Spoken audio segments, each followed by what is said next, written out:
أخبار القيادة الفنية بالنادي الأهلي. المدرب الكرواتي رفض التدريب في أفريقيا حاليا، وإن هو لديه بعض العروض الأوروبية ومقرر إن هو يكمل في أوروبا أفضل من أفريقيا.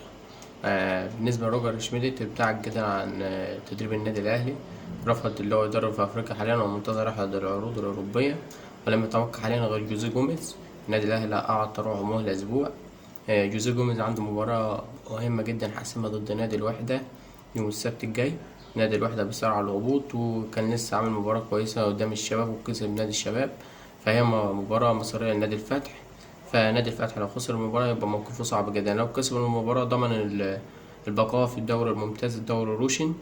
وكده جوزيه جوميز ممكن ينهي مسيرته مع النادي الفتح ويجي لإدارة النادي الأهلي، يجي تدريب النادي الأهلي. هو لم يتوقع غير جوزيه جوميز حاليا.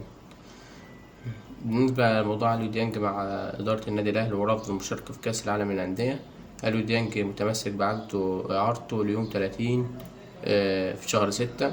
فالنادي متمسك بالعقد بتاعه ومش عايز يسيبه غير في آخر يوم من العقد إعارته، مدة إعارته للنادي. الأهلي بيدرس حاليا عودة محمد شريف لدعم خط الهجوم في النادي الأهلي، بما إن انتوا عندكش مهاجمين محليين، فالنادي الأهلي بيدرس عودة شريف.